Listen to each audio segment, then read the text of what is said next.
This is Believe in Buckeyes. I'm Brian Browning with All-American cornerback Chimdi Chekwa. We got a great show for you guys today. I don't know. It's a little bit slow, man. Slow news cycle kind of going on, man. What's going on, Chim, man? How's the family? How's the kid? I heard you got a sprinter in the family, man. What's going on with that? Oh, yeah.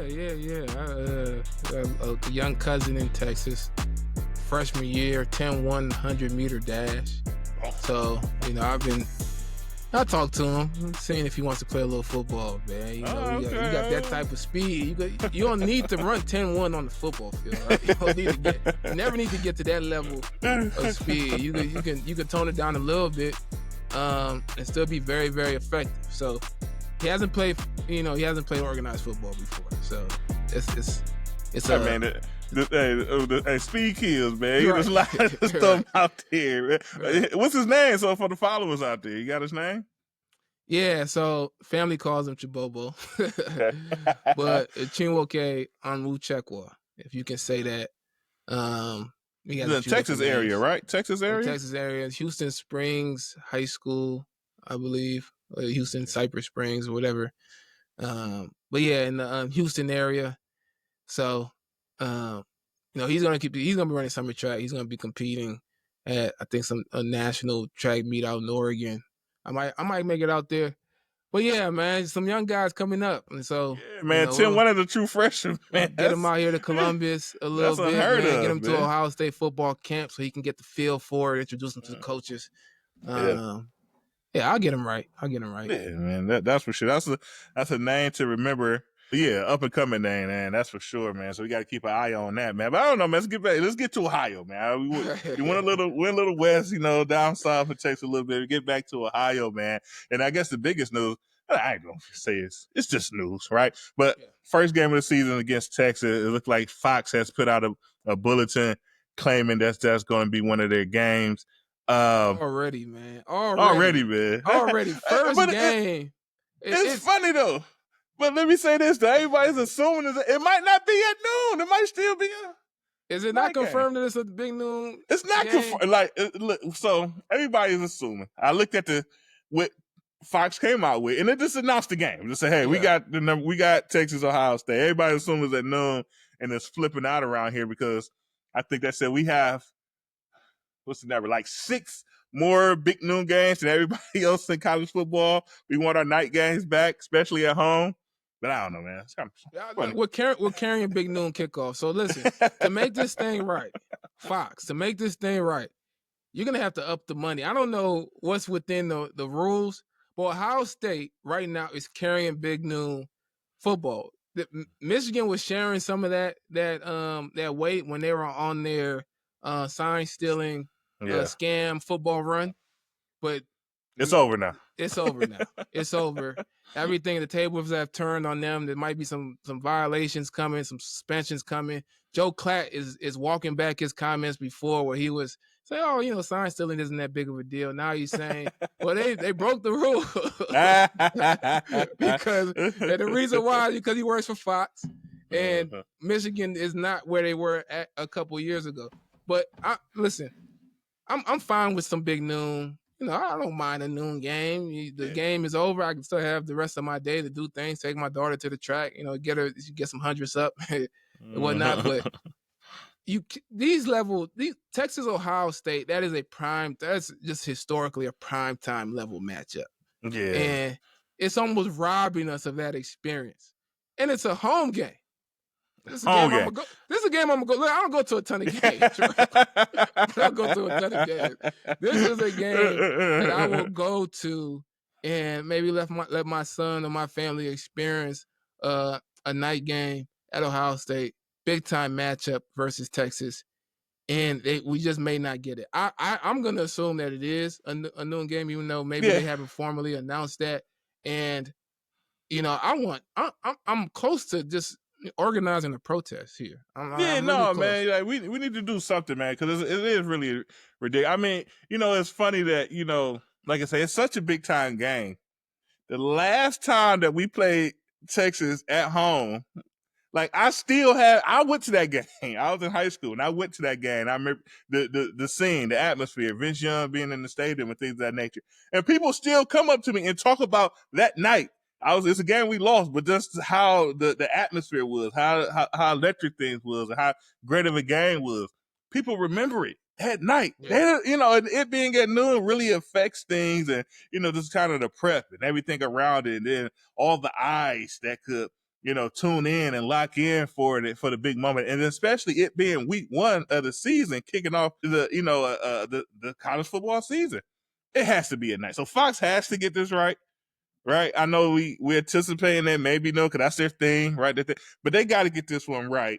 Obviously, they have other networks. They got Fox, they got FS1, and all that kind. Make this a night game. Don't let us come down, Buckeye Nation, and have to start protesting and doing things to kind of get this corrected, because they still have their show, just like college game day. They still do their show in the morning and the game not actually to the night. Do that, mimic it. Don't blow up our season. Nah, but I'm getting a little far. I'm not gonna blow up, but make things a little less rowdy than it's supposed to be, because you guys want to play the game. Yeah, there's other teams in the Big Ten. Fox, look, market some other teams. Like Penn State is there. Penn State exists. All right. There's USC. There's Oregon. We've expanded the Big Ten.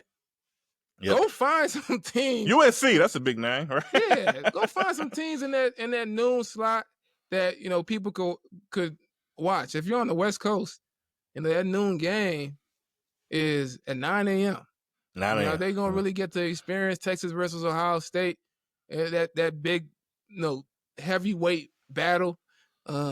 That early in the morning, they gotta do something. They gotta. Yeah, no, and it's funny. So I was kind of listening to I think sports radio, and they was kind of talking about it. They say, so basically, I guess Fox has the most money invested into the Big Ten and the TV rights, so they get to pick 3 games at the beginning of the year. They're gonna have Ohio State, Michigan.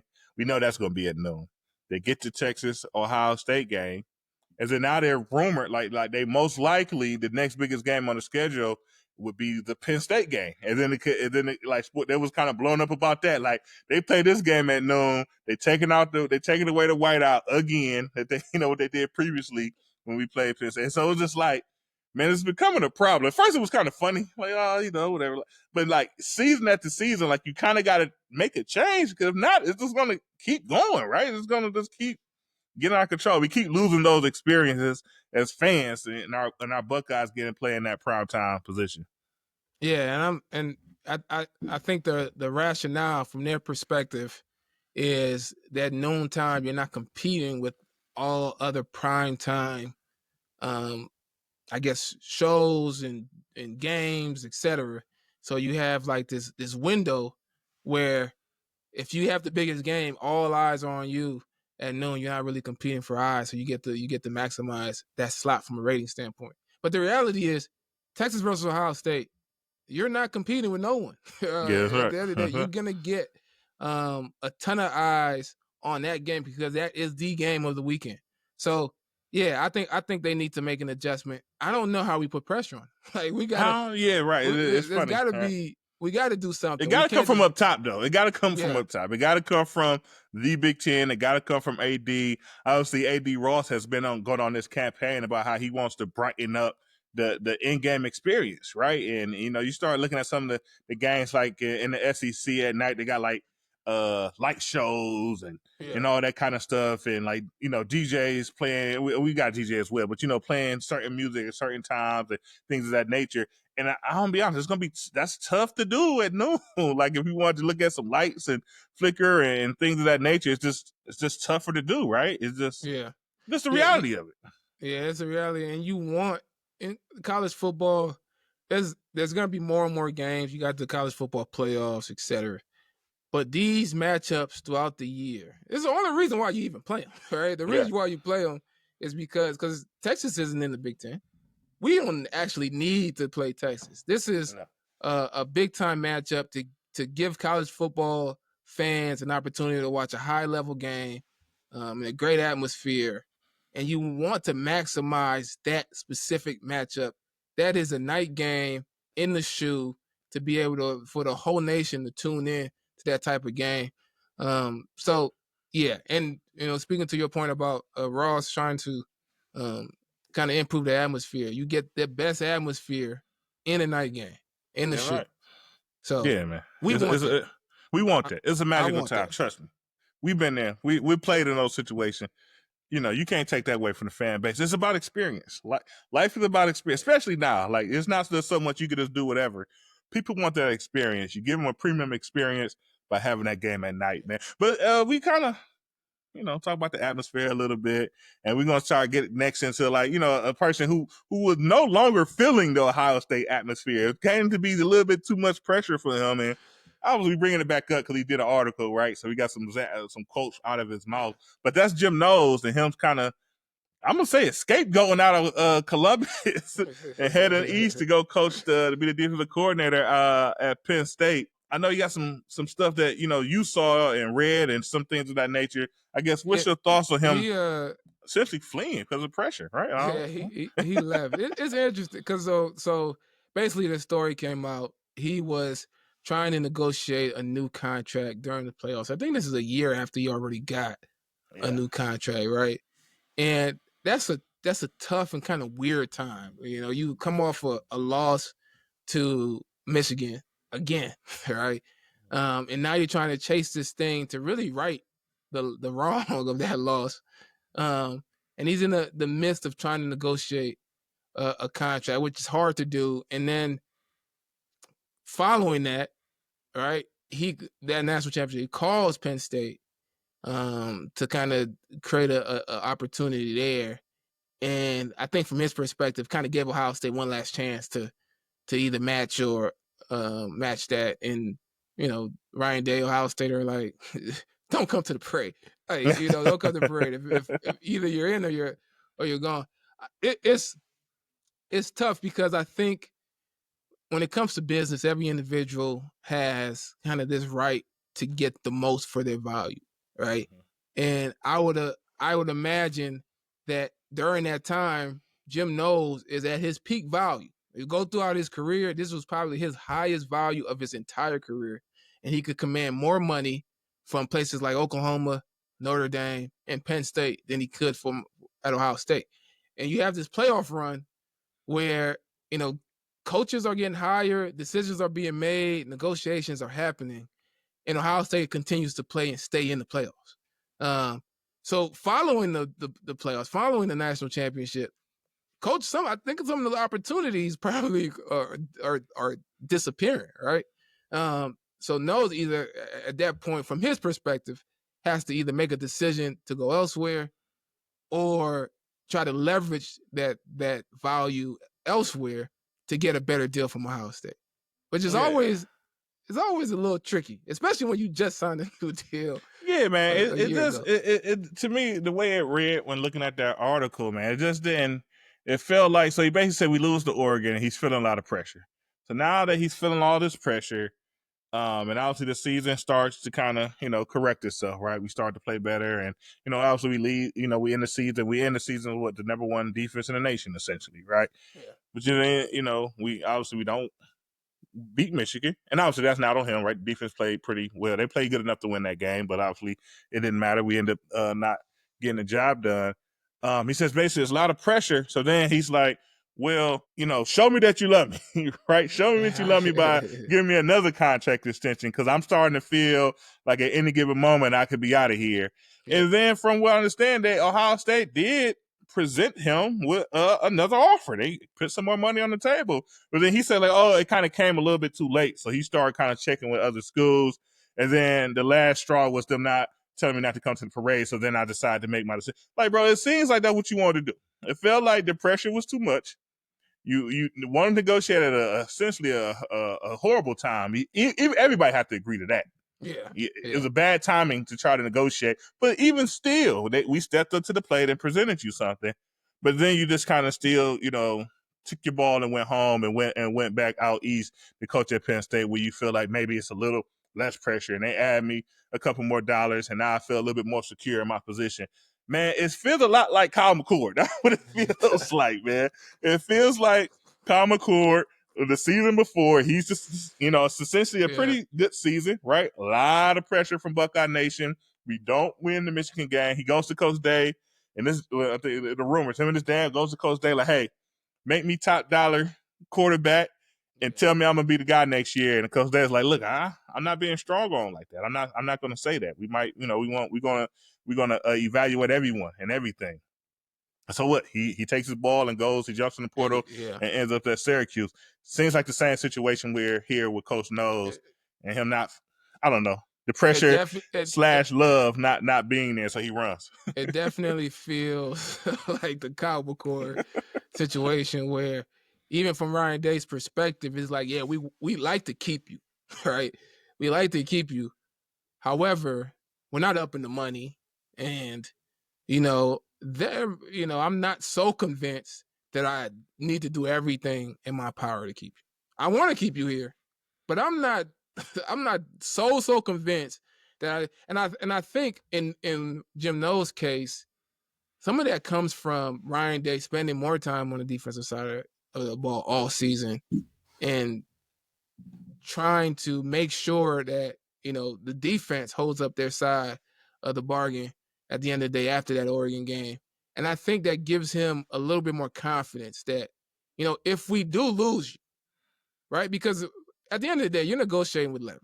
And the leverage is, man, if we lose you, we can't replace you. So let's do everything possible to keep you. That's not a great situation to be in any type of negotiation. Right, not a great feeling at all either. But if you're the head coach and you spent a lot of time on the defensive side of the ball and really saw what it took to make the defense that was a national championship level defense, now you might be more comfortable or confident that, look, if I lose this guy, maybe I don't get another Jim Knowles, but maybe I get the guy who can fit what I want to do on defense. And that's really all you want, because at the end of the day, there's a cap on how much money you got to pay everybody. Like, the reality is, it's not an unlimited budget, and a guy can't hold your feet to the fire during a playoff run and say, look, give me this, and then go call a Big Ten rival, right, and say, hey, what would y'all do? I'm available. Right. Put me together a package. I'm available. So I think this, the way the season went, I think it gave Ryan Day the confidence and kind of understanding of what he needed, even if he didn't know Matt Patricia was a guy or who that guy was. I think just understanding what type of fit he's looking for. And honestly, I think he's really happy about the Matt Patricia hire, whether it works to how he anticipates or not. I think the key thing coming out of this is something that I think either came from Matt Patricia or Ryan Day, is that his approach is going to be find out what the players are good at and try to maximize that. And I think that's something after last season was the takeaway. We talked to Denzel. We kind of, talked to different people around the organization. I think the biggest takeaway is, look, we just need to be in a position to maximize what we do best. And that's when we started doing that, that's when the defense became the defense that was a championship level defense. I think Matt Patricia's approach and kind of his ideology overall is what Ryan Day ultimately wants. Now, you still got to be able to do it, right? You got to be able to do it. But I think overall, considering the circumstances and what Jim Knowles was looking for, I think, Ryan Day made the right decision and moving in the right direction. Yeah, right. Like you say, you just don't want to be in that position. And if you're in that position, like, things change.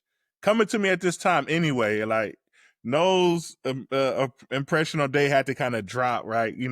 Even hearing that I got to kind of even discuss this at a time like this, or maybe potentially tell the AD, hey, yay or nay on how much fun we can kind of, push in that direction, man. But I guess, like, so, it is what it is. He's gone. We'll see him this fall. And then, I'm sure Coach Day and Hartline are going to be really anxious to get in that game.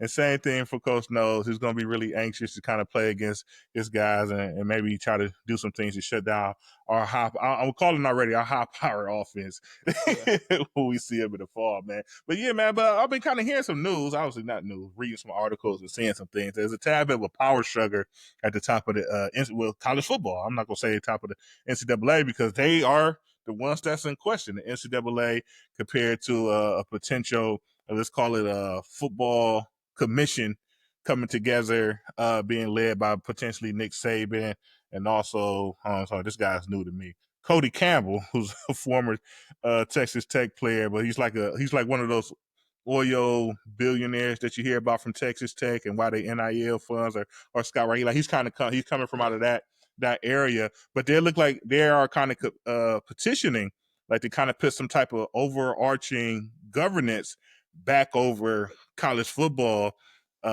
Which is you hear needed. anything about that? Yeah. Which is needed. Like there's a necessary improvement in governing how college athletes earn money, right? Because ultimately what's happening right now is the NCAA was getting sued and they just said, all right, we settled and we're just going to open up the floodgates, and however it happens, it happens.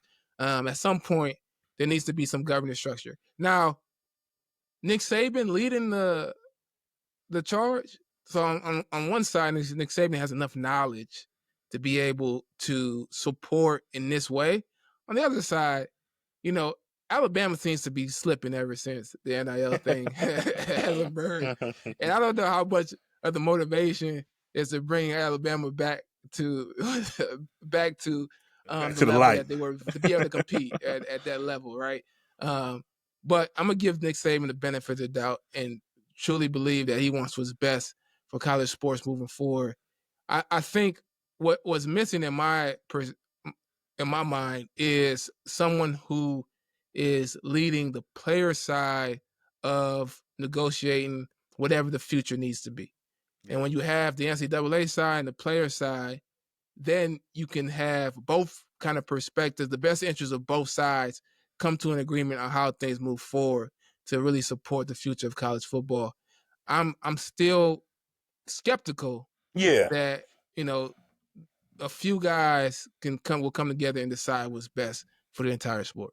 Yeah, because it gets kind of funny, right? Because, you know, obviously us being former guys, former players, is like, you don't want to hear, we won't want to hear, we get to a point, it's like, oh yeah, that guy cannot make that money, right? You're like, whoa, hold on, someone's offering it, like he should be able to kind of make that money. I think some things do need to happen in regards to, I guess, maybe governance, maybe around transparency, some of that type of stuff, and only way you're going to get that if everyone buys in, right? And I think that was kind of more of the big picture. Like everything is separate. You got the conferences, you got the schools, and all that, and the people that's really, making the money are these individual pockets. So since they're making money, they're making decisions, but no one is kind of having that communication together to figure out, okay, when is it actually good time to open up the transfer portal? When is it, how much are we a guy that's, I don't know, let's say a 3-star athlete is being compensated compared to a 5-star quarterback, or, things that, just some of that stuff needs to kind of, I guess, coming together so everyone can kind of start making, I'm going to say, sound decisions. But we don't want to get to a spot where guys, like you say, the players have no say in this. And then it's just kind of coming down on top of them. And then we know how that's going to go. It's not going to go in the players' favor. It's going to go into certain individuals' favor, basically the ones who was selected or wherever pinned that spot to run that commission. So, it's a lot to say there, a lot of work to be done. But, I guess you would just hope that a Saban or, some guys of that magnitude, really put the players first, speak to their needs, but also understand the big picture of this and what could really help out, to kind of keep college football. And one of the things I know that was kind of discussing is, kind of getting people back to the regions, right? Yeah. Maybe there's, the Big Ten's going all out west, or potentially grabbing some teams out the South. Like, you kind of get back to your area so you can kind of keep some of the college football we know with the rivals and games of that nature. So, I mean, it's a good conversation, a good discussion to kind of start to be had. But I think it's a lot of thought that got to go into it for it to kind of make a lot of sense. A lot of thought, and I don't think anything happens anytime soon, honestly. I think the college football as we currently know it and how we see it, and the settlement that's being put into action with the $22 million for athletic departments, that is a college football for right now. I think whatever comes from, what's being discussed is years down the road in what actually is going to be implemented. Now, another thing that was leaked out there is that there's been support from, I think, the SEC and the Big Ten for a 16 team playoff. And I don't even know the details of that. I think like but basically was what I gather real quickly. I think each conference gets 4 teams in. Like their top 4 get in. So was that 8 teams? And then it was 4 teams. I don't know where those 8 teams come from, but I know it was 4 for the SEC, 4 for the Big Ten, and I guess the other conferences figured out also more spots for some of those teams that's not in the big power conferences as well. Yeah, I'm just totally against it. Like, let's not already expand. We just expanded from 4 to whatever number we're at. I'm losing track of what number we're at now. Yeah, right. Yeah. And my point, if you're gonna do it, you gotta lower that regular season. Come up with that plan first. It's just too much football for kids who are still going to class. Like, is class optional? Yeah. Like, is class still a necessary part of this? I just remember having 7 a.m. lab on Friday mornings, and when I was, started off in biology, and I'm thinking now, man, there ain't no 7 a.m. I'm not going to no 7 a.m. lab. Like, I'm not doing it. Like, it doesn't make sense. Because I got NIL deal, and I got to do an appearance Friday morning. I'm not going to class. Like, it wouldn't make sense. This class ain't generate no type of money for me, and I got to go out there and guard a Jeremiah Smith on Saturday. It just doesn't. And then they go to 16 team. It's just they got to figure this out, and I think they got to start there. They got to start there in the playoffs and the transfer portal, even before NIL. The transfer portal is really, on top of NIL, is really what makes college football so crazy. Because the guy's here today, and somebody is paying him tomorrow, and he's gone tomorrow. So, yeah, and I think that's all are valid points, man. But shout out to OG Walt, man. Coach Walton lands a 4-star commit cornerback, Jordan Thomas, out of the New Jersey area. It looks like the number 1 tackle, offensive tackle, still has Ohio State on this board. He's supposed to be committing this week. If he doesn't select Ohio State, I'm going to tell you this right now, I'm not bringing this name back up again. This is going to be the last time you hear about Jackson Cantwell and his decision-making there, man. But, yeah, man. So, I don't know. College playoffs are on. Not college. NBA playoffs are on. You place any bets, man? You win any money? I see the Knicks won again. The playoffs is going crazy ways, man. I'm nervous to place any bets. You gotta jump on Bet Online, man. You gotta make it happen, man. Jump online, make it happen there. I don't know, man. It looks like, I don't know, man. So it's gonna be interesting. But NHL playoffs are going on as well. Major League Baseball is up and running. So yeah, Bet Online is the place to check in on that. But I think that's our show, man. That's our show for the day, man. Feeling good about it, man. Good show, man. Feeling good spirits. I feel good. Right, I'm about to go place a bet on the Knicks. The next game.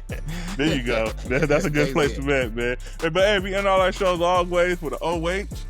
Ayo. Go Bucks. Talk to you guys soon. Go Bucks.